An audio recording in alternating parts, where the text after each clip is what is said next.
זיכרונו לברכה, נולד בשנת 1936 בצ'כוסלובקיה.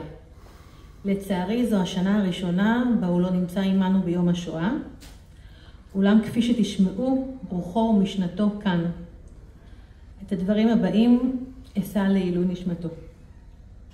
אבא שלי היה אופטימיסט חסר תקנה, ואדם מלא תקווה, עד נשימתו האחרונה. רגע לפני שחובר למכונות ההנשמה בבית החולים בחודש יוני האחרון, ואפילו כשהרופא הסביר לו שרוב הסיכויים שלא יתעורר מההרדמה לעולם, אמר לאמא שנשקע אותו, יהיה בסדר. אלו היו מילותיו האחרונות. המלחמה פגשה את אבא בשנת 1942, בהיותו ילד בן 6. עת החלו בסלובקיה רדיפות אחר היהודים.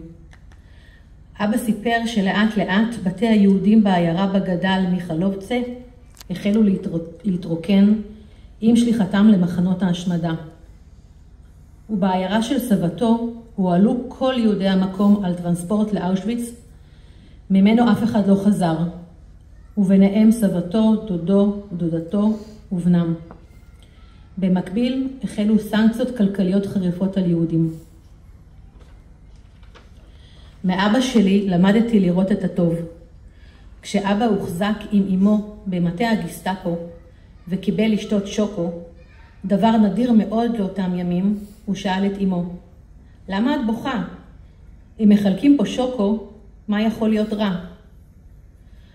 אבא הספיק ללמוד חודש אחד בלבד בכיתה א', כשהתחיל סיפור השואה שלו. כשתפסו את סבא והכניסוהו למעצר. מאבא שלי למדתי על ערכי חברות אמת ואהבת חינם. כשחבר של דודיו איציק, דז'ו ומשה, אדם בשם סטפן ליחי, סיכן את עצמו ואת משפחתו בשם הידידות וללא כל תמורה, והציל ממוות את בני המשפחה 4 פעמים.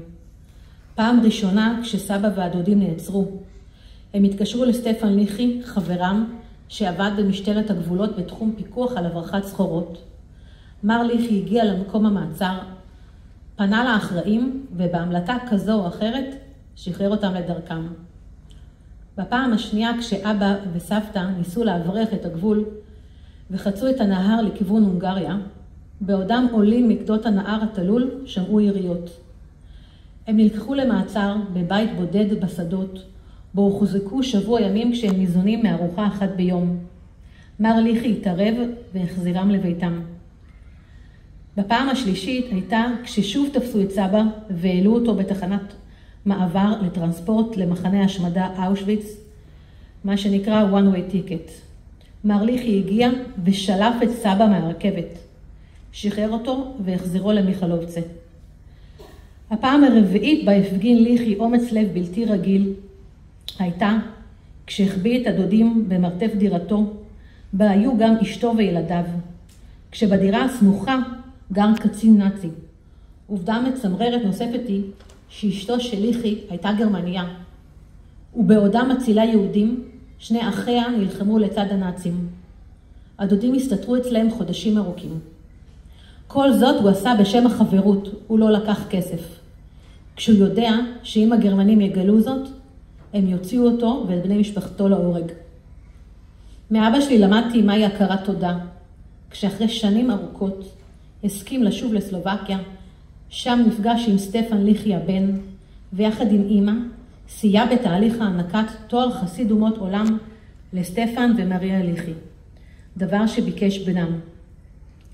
גם הדודים של אבא שניצלו, חוץ ממשה שנרצח ביום האחרון למלחמה, לא שכחו למשפחת ליחי את מעשיהם ההירואיים, ובמשך שנים ארוכות שלחו להם כסף רב, מתנות, בגדים ומצרכים.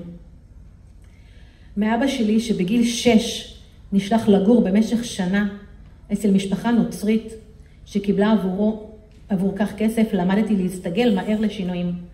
תוך ימים ספורים אבא למד הונגרית, התפלל כנוצרי ולא הוריד אף פעם את המכנסיים כדי שלא יראו. מסבתא שלי למדתי על אמונה ועקשנות, כשהצליחה לשכנע קצין גסטאפו לשחרר אותה ואת אבא מהמעצר, כי אין סיכוי שבמצבה הריון מתקדם עם דודתי היא תוכל לברוח. אבא סיפר שסבתא לא עזבה את הקצין עד שנשבר, ושלח אותם לדרכם. מיותר לציין שהם מעולם לא חזרו לשם. מאבא שלי למדתי מה זו השגחה פרטית והרבה מזל. כשסבתי שהתחזתה לנוצריה, הלכה לרופא לקראת הלידה, סבתא הגישה לרופא תעודת הזהות שלה עם שמה הבדוי. למרבה התדהמה, הרופא אמר לה, גברתי, אני מכיר אותך. אני ילדתי אותך בפעם הקודמת. הרופא הבטיח וקיים לא להסגיר אותה, ואף דאג לשלוח לתקופת הלידה את אבא למנזר. מאבא למדתי גם מה זה חוש הומור, כשתמיד צחק שהוא הילד היהודי היחיד ששכב במיטה שבועיים לנזירה. מאבא למדתי על עקשנות ושמירה על הנחיות בטיחות, כשבזמן ההפצצות שכנע את סבתא שלא רצתה לרוץ למקלט, דבר שהציל את חייהן כיוון שפצצה פגעה בחדר בו שהו. מאבא שלי למדתי מהי ציונות. אחרי המלחמה, בעודו בן 13, משך את הוריו לעלות לארץ ישראל. מסבא למדתי מה זו גאווה. סבא לא הסכים שהסוכנות היהודית תממן למשפחה את כרטיס הנסיעה לארץ בשנת 1949, בטענה שלא חסר לו כסף, ושהוא שנים תורם בעצמו לסוכנות, ורכש את הכרטיסים בעצמו. מאבא שלי למדתי על חריצות. אבא עבד במשרד רואי חשבון עד גיל 85, ותמיד היה עסוק ובעשייה. מאבא למדתי כמה המשפחה חשובה. בזכות המשפחה שלו הוא ניצל. אבא שלי היה גיבור, קצין וג'נטלמן עד הסוף. חכם, צנוע ואופטימי, נצחי. וכמו שהוא עבר את כל המהמורות והאתגרים בחייו, ככה הוא עבר גם את האתגר האחרון בחייו כמו גדול. אבא, תודה על הדוגמה האישית, על השקט והלב